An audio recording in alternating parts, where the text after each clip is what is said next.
O Rio Negro, para mim, é um dos rios mais bonitos. Eu durmo sem mosquiteiro. Tem algumas partes aí que tem uns mosquitozinhos, mas é pouco. E peixe, tem bastante peixe em rio de água branca. As praias dele, você olha assim, tudo branquinha, né? O melhor meio de a gente poder preservar a natureza é a gente conciliar o nosso trabalho com algo relacionado à natureza. Trabalhar mostrando e preservando aquilo que nós temos de mais bonito aqui na Amazônia, que é o meio ambiente, que é a floresta, né? E eu acho que o turismo é um meio de manter a floresta em pé e ganhar dinheiro ali apenas mostrando aquilo ali, sem derrubar, sem poder tocar naquilo ali, danificar.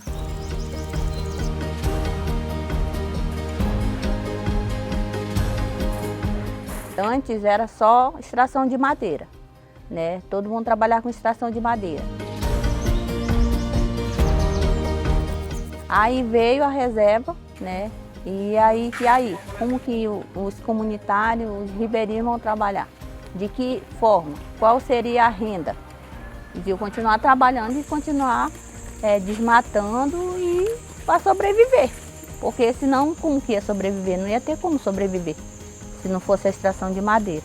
E aí veio o turismo para derrubar essa hierarquia da extração de madeira e preservar a nossa floresta amazônica, que eu não digo que ela é o pulmão, eu digo que ela é o coração do mundo. E nós estamos preservando ela aí.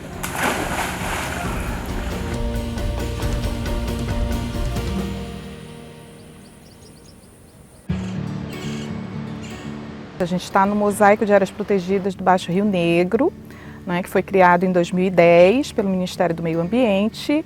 E o mosaico é essa junção de várias categorias de unidades de conservação, não é, de áreas protegidas, que estão sequenciadas nesse sentido, né? Então, uma seguida da outra. O Parque Nacional de Anavilhanas, né, dentre essas, foi o primeiro a ser criado. Na verdade, ele nasce como estação ecológica, depois ele foi recategorizado para Parque Nacional. E aí, a RDS Rio Negro já é um pouco mais recente, bem como a Poranga Conquista. Olha, hoje nós temos 17 comunidades, né, dentro da unidade de conservação, sendo hoje 8 comunidades indígenas, né, e fora os povos indígenas que estão aglomerados dentro dessas comunidades também, que são populações tradicionais.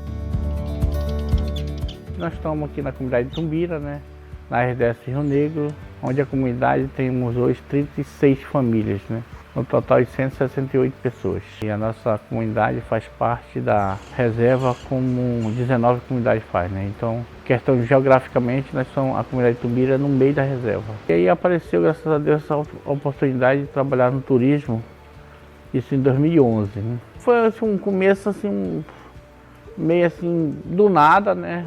Que, por exemplo, trabalhar com turismo nunca tinha passado pelo meu nem sonho, né? Mas olhando para a criação da reserva, olhando para os projetos que estavam acontecendo, que era para manter a floresta em pé, para os benefícios começar a acontecer, né? E olhando para a atividade turística, eu digo, isso é uma atividade que pode funcionar, né? Na questão realmente na sustentabilidade, né? Assim, recebendo pessoas, levando para, muitas das vezes, para o mesmo caminho que eu tirava madeira, sabe? Aí eu digo, opa, aí está entrando dinheiro mais fácil do que eu tirando madeira e a floresta está em pé. Inicialmente a gente nem chamava essa forma de gestão de turismo comunitário ou turismo de base comunitária, não é? Então era um ecoturismo, turismo cultural e os visitantes chegavam para conhecer essa diversidade de ambientes, de comunidades, de culturas da região do Baixo Rio Negro. A partir dessa visitação mais frequente é que começa a se formatar produtos, a se organizar melhor, se tentar ordenar a atividade para que esse visitante, então, ele tenha uma diversidade de produtos e serviços ao seu dispor. E aí, nesse sentido, as comunidades também se organizam para recebê-lo. Então, você vai ter uma região que, além dos atrativos naturais e culturais, você vai encontrar pousadas, empreendimentos pequenos, não é? Como lojas de artesanato, até atividades culturais, eventos que são organizados pelas comunidades. E a gente passava essa ideia do turismo base comunitária para as pessoas. E de tanto falar para as pessoas, eu disse, bom, vou ter que botar em prática de alguma forma, porque eu já estou ensinando bastante e não consigo ver alguém desenvolver. Em 2018, né, com a visita de um casal, né, de amigos que vieram e se hospedaram na minha casa, né, lá ainda não era uma pousada, e uma conversa surgiu a ideia disso, pô, vou transformar minha casa numa pequena pousada, né, de turismo básico comunitário e começar a receber essas pessoas. Daí por diante eu fui estruturando hoje a minha casa, né, crescendo minha casa, aumentando a estrutura dela, fazendo mais quarto, equipando com camas, né, colchões. Isso tudo foi sendo feito artesanalmente, né? E hoje nós temos uma pousada, não é tão grande, mas onde é que acomoda ali 8 pessoas.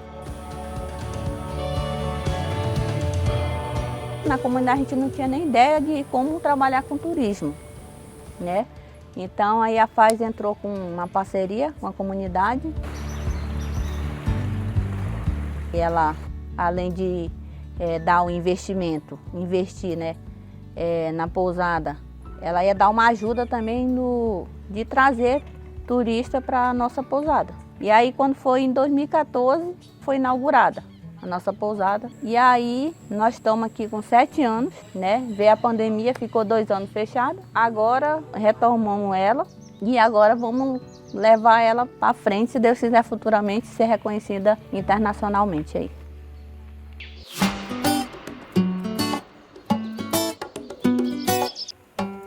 A gente tinha muito potencial para trabalhar com artesanato, né? Onde nós criamos um grupo de mulheres que hoje chama Formiguinhas do Saracá o nome, que são 9 famílias envolvidas nesse grupo de artesanato. E hoje é um dos grupos que é bem reconhecido aqui dentro, né? O grupo de artesanato Formiguinhas é bem reconhecido pelo nosso trabalho de união e de um artesanato bem qualificado com as matérias-primas daqui de dentro da reserva, né? A gente sonha em viver do turismo, fazer com que as 28 famílias que moram nessa comunidade seja a sua fonte principal, né, de renda, seja o turismo. E para isso a gente está trabalhando para que isso aconteça. Empreender no meio do mato ou numa comunidade ribeirinha é muito mais dificultoso, né? Então, uma das dificuldades que a gente tem é ter acesso às facilidades, ao conhecimento que o mercado daquele empreendimento ou daquele negócio que você quer levar para você começar uma atividade em um local e gerar renda para sua família e para a localidade, né? Se você conseguir manter o seu negócio gerando renda local, você consegue ter uma base sólida, manter várias famílias se sustentando, ter um apoio financeiro ou até mesmo na parte de educação, o que puder ajudar na comunidade, você consegue manter o seu negócio para muito tempo e ser bem visto na localidade que você está sendo exercido esse trabalho, né? A gente tem um lema do Vista do Lago que nós somos realizadores de sonho, né? Porque realmente tem pessoas que têm um sonho de conhecer isso aqui, né? Conhecer a Amazônia, Amazonas, né? E a gente fica mais feliz ainda de poder ter esse momento de realizar essa pessoa através do que nós temos aqui, né?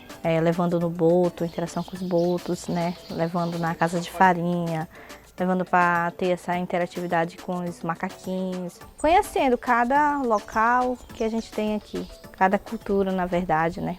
No começo, um dos nossos desafios era a comunicação, que nós não tínhamos, né?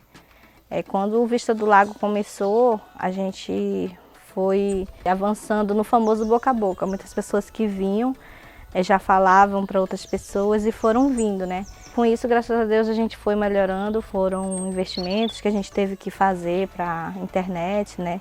Hoje a gente está em vários sites de venda. Dentro da cadeia do turismo é super importante a comunicação. Então, assim, por muito tempo, para a gente querer ver acontecer a atividade, nós tivemos que ser esse elo, né? Então, assim, muitas das vezes haviam grupos que tinham vontade de conhecer as comunidades, a gente tinha que fazer essa comunicação, né? Ir para Manaus, pegar sinal, conectar com as pessoas da comunidade numa visita de campo, de extensão, e avisá-los que tinham grupos para visitá-los. Então, assim, depois que chegou a internet, isso mudou muito. Com a chegada da comunicação, da internet nas comunidades, que não é frequente, geralmente ela está muito vinculada ao posto de saúde ou à escola, né? Porque a gente não tem internet 24 horas em todas as casas da comunidade, mas os jovens começaram a se interessar mais pelas atividades, porque está muito vinculado com tecnologia, né? Então eles se identificam mais.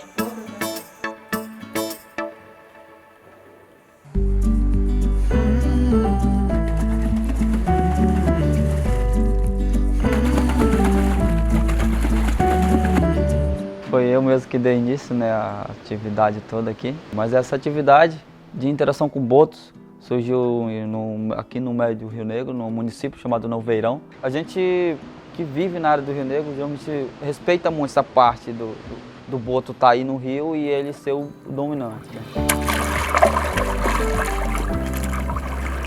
Um animal extremamente inteligente, um animal de topo de cadeia, né, na realidade. No rio ele é o que domina. É responsável de fazer controle de várias espécies e a preservação da espécie é essencial. Manter a espécie aí e eu que trabalho diretamente com eles asseguro que é um animal inofensivo. Antes de descer, ter o contato lá direto com o animal, a gente chama a pessoa, né, dependendo da quantidade de pessoas. Se um grupo maior, geralmente te dá uma palestrazinha explicando sobre a vida do animal, como se tornou a atividade turística, de onde surgiu a atividade, falando também sobre a reserva, sobre a legislação que foi criada para a atividade ficar toda legal. A gente procura explicar desde o início até o ponto de a pessoa descer lá dentro da plataforma para interagir. Mas geralmente quando o grupo chega aqui, a gente dá uma palestra explicando o que pode e o que não pode fazer na atividade.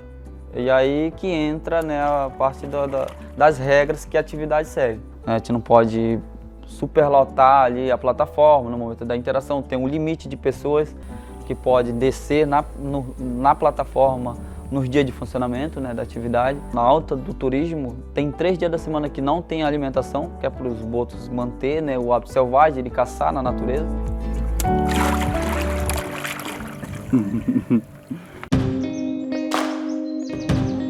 Nós estamos dentro de uma reserva, né? Aqui passa a SEMA, CMBio, passa a IBAMA. Eles vêm falando aquilo que a gente não pode, não deve fazer, né? Claro que é sempre dentro da nossa cultura, como a gente fala, né? Eles não chegam aqui dizendo, você não pode, você não pode, você não pode. Porque se ele proibir tudo, para onde que nós vamos? Cidade não cabe mais ninguém, né? Custo de vida caro. Aqui nós sobrevivemos. Do nosso jeito, mas sobrevive e ninguém passa fome. Nós somos 30 mulheres, com os homens, né? Porque os homens coletam as coisas, as sementes, cipó. Cada artesão faz o seu produto na sua casa. Porque a mulher, ela tem o horário de ser a dona de casa, né? E lá ela tem os momentos que ela pode trabalhar para ajudar na renda um pouquinho da casa. Mais a semente de açaí. Madeiras, que o escultor trabalha muito com madeira. Aqueles troncos de madeira, né? Fazer mesa, tudo rústico. Também o açaí e o morototó, foi os únicos 2 que passou, né, no controle de qualidade, para poder chegar a gente vender. Porque muitas coisas a gente vende, quando chega lá em Rio, São Paulo, já está estragada, tem fungos e tudo isso. Cimento Tucumã é boa de trabalhar, de Buriti, coisas sólidas, né? Para poder dar certo, senão não dá para trabalhar. No Gapó tem muita semente bonita, muita, de todas as cores, sem precisar pintar. Mas são coisas que você tem um colar, uma pulseira por poucos dias. Aí ela estraga, ela brota, como diz, ela nasce, né? E aqui a gente está com 12 quartos. A gente está com uma estrutura boa para hospedar pessoas, né? E tem dado muito certo isso. A gente chega a receber mais de 500 pessoas por ano já. A gente recebe, sim, pessoas estrangeiras, né? Que daí a gente tem que contratar um guia que fala línguas de inglês, por exemplo, alemão, né? Essas outras línguas estrangeiras. E o perfil é entre jovens de 30 anos a aquela pessoa até de 50, 60 anos que estão vindo. A reserva do Rio Negro, tipo, ela tem uma importância muito forte aqui dentro, né? Que foi através da reserva que a gente começou a preservar mais. Deu uma segurada bastante nas queimadas, na tiração de madeira. E as pessoas estão vindo mais para a parte de turismo, realmente, e parou de desmatar bastante. Então a importância de ter essa geração de renda, né? Que as pessoas param de depredar mais e a floresta fica em pé, porque a gente que é ribeirinho e nasceu e se criou aqui nessa região, a gente tem como um amor a floresta, né? Paixão.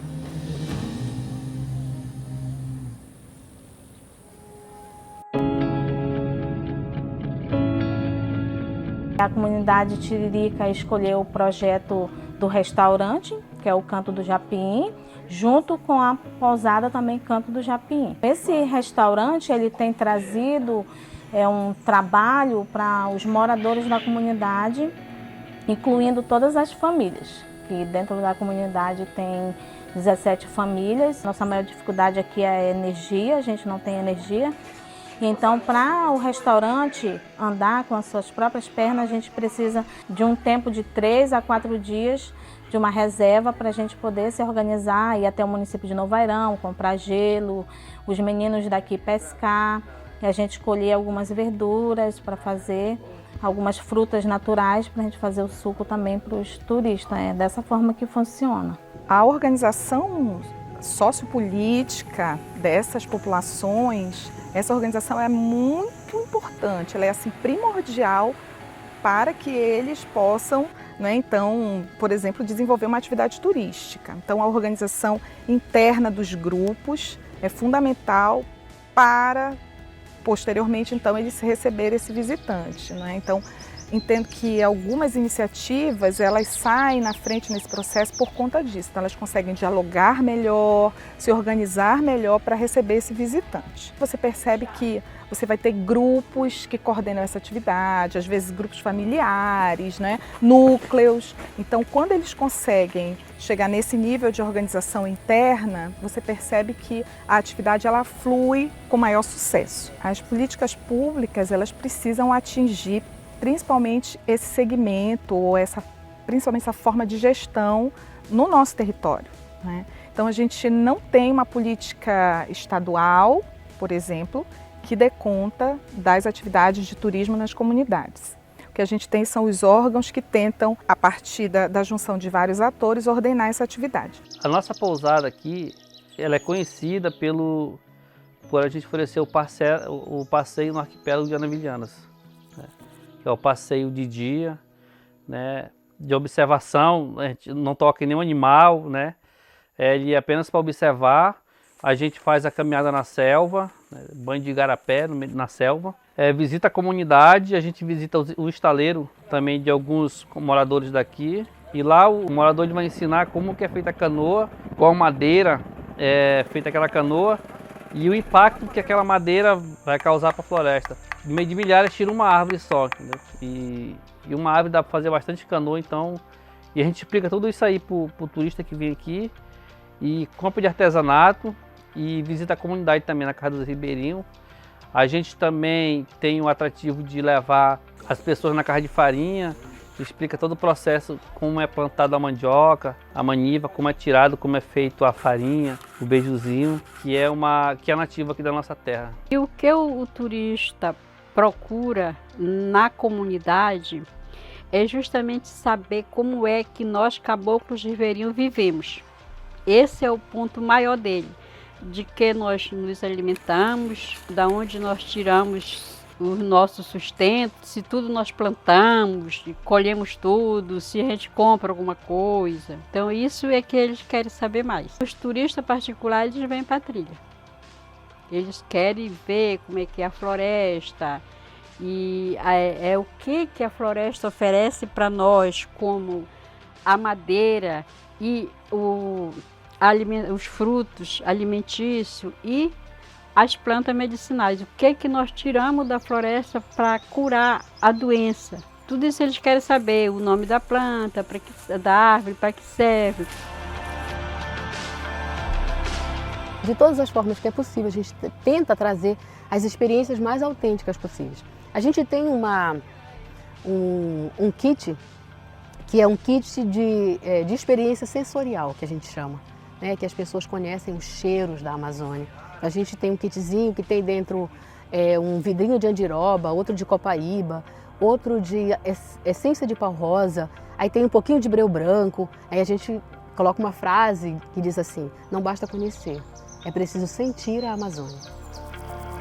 Eu gosto dos estudantes, sabe por quê? Porque eles vêm aprender, os professores, a agência vai trazer eles para os interior, para eles aprenderem aquilo que eles não estão aprendendo na sala de aula. Aí aqui, eles chegam aqui, eu vou dar tipo uma aula para eles, vou dar palestra, vou ensinar para eles, por isso que todo eles traz um caderno. Tudo que eu falar para eles, eles notam sobre a natureza, sobre a vida da pessoa que vive na natureza. Toda a parte em saúde, educação e alimentação. O que nós usamos na natureza para sobreviver sem precisar da cidade. Que eu explico para eles. E outro, porque um dia eles podem andar no meio do mato e saber como ir entrar no mato e voltar do mato. E como eles sobreviver lá em alimentação. E por isso eu sou feliz, por isso que eles são felizes comigo, eu gosto muito. Sem brincadeira, negócio. Eu gosto de estar com os alunos. Muitas pessoas perguntam como vocês conseguem sobreviver dentro de uma reserva dessa. É simples responder, porque aqui a gente criou, aqui a gente viu o quanto era importante a gente ter tudo isso em volta, mas ao mesmo tempo cada vez ter mais conhecimento, a gente tivesse também como preservar. Então isso tudo entra dentro do nosso trabalho. O nosso trabalho é praticamente 90% natural e tudo retirado na natureza e dando o maior fluxo de renda possível dentro das comunidades. A matéria-prima, que são os cachos de bacaba, que é a palmeira dentro da nossa região, eu fiz aproveitamento dela justamente por ela ser abundante na nossa comunidade. Dentro do meu trabalho, eu consigo fazer inúmeras peças e muitas delas são decorativas, né? E o mais gratificante de tudo isso é você, às vezes que as peças são feitas, você vê as suas fotos dos seus produtos embelezando tantas cidades ou tantos lares, né, que tão distantes se foram. E tudo isso saiu de Tumbira, né, uma comunidade onde pouco se podia dizer que um dia o artesanato ia ser tão forte. E as fibras foi que mudaram a história do artesanato do Tumbira. Ainda é um desafio e muito grande, né? E eu acho que esse desafio não vai ser nunca tão fácil. E a nossa logística, quando se acontecem as encomendas que precisam ser enviadas para outras cidades, porque o deslocamento daqui não é tão fácil. Outro desafio também é, já que eu trabalho tanto com produtos naturais, e é essa embalagem dos meus produtos. Diz que eu acho que tem que pensar muito, porque é um produto que vem muito da natureza, mas eu ainda acho as embalagens muito difícil e um pouquinho caro para mim conseguir essas embalagens. A gente se considera uma empresa de turismo dentro de uma lógica não só da preservação em si da Amazônia, das áreas protegidas, mas principalmente evidenciando essas comunidades, esses atores locais, estão trazendo também esse conhecimento de como que a gente pode manter essas comunidades num processo de interação com a visita, com o visitante, mas claro, sem deixar de atuar dentro das suas comunidades, sendo eles mesmos, trazendo esses aspectos autênticos deles para a comunidade e para a atividade. Colocar em evidência isso. Muito do fluxo de visitantes que existiam nessa região aqui e das rotas de barco utilizavam essas comunidades como um cenário. Paravam, visitavam, não deixavam nenhuma renda, não envolviam eles na atividade em si, tiravam fotos e iam embora, né? Então, se vocês chegavam pessoas em momentos até inapropriados na comunidade. Então, assim, naquela época, onde eles não eram envolvidos nessa gestão do turismo, eles se sentiam como somente um cenário, né? Então, assim, essa oportunidade de trabalhar essa nova forma de turismo é justamente de não só envolvê-los, mas trabalhar essa questão da valorização cultural, né? Tem também o apelo ambiental, porque a gente está falando de comunidades que buscam a sustentabilidade nesses territórios, né, protegendo muitas das vezes uma espécie ameaçada de extinção, ou deixando de trabalhar com desmatamento, com extração de madeira, para trabalhar com artesanato, né, vender seus produtos, mas também essa questão da geração de renda. A gente tem trabalhado muito isso nas comunidades, com essa conscientização do turismo, né, com essa conscientização do turismo ambiental, mas ainda tem um monte de dificuldade para ser enfrentada, né, e ser superada também, porque a gente não consegue do dia para a noite, né, não dá porque a população é grande, não dá para levar para todo mundo e todo mundo acatar essa ideia do turismo, nem todo mundo se adequou a isso ainda.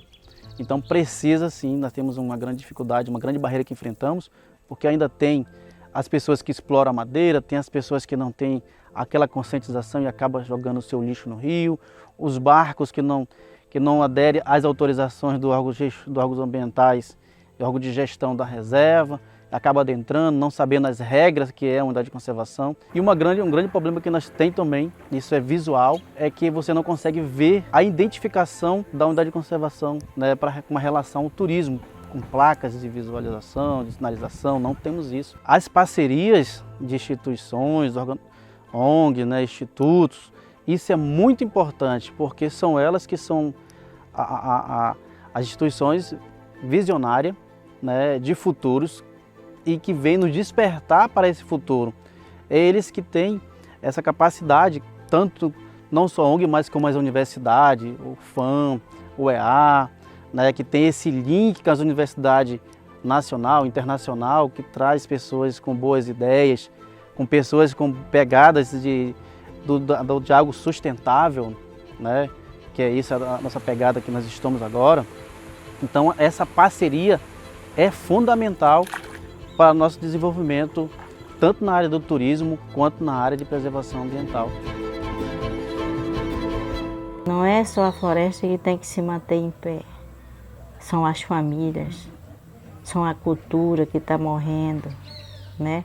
A educação não está boa dentro da nossa reserva. Eu gosto de deixar essa mensagem para os nossos governantes. As árvores também morrem por elas mesmas, tem um tempo de vida. Mas aqui dentro da Amazônia existe gente. Existe família.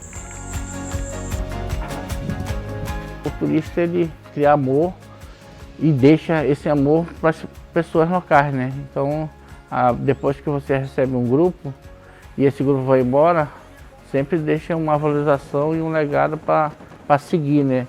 Muitas das vezes a gente, rapaz, anos e anos morando aqui, não via uma vista, não via uma tarde, um sol se pondo, um nascer de sol. E a pessoa passou 2, 3 dias aqui e ficou encantada, e por que nós não podemos valorizar isso, né? E ganhando dinheiro com isso. Então ter a natureza a nosso favor hoje, né?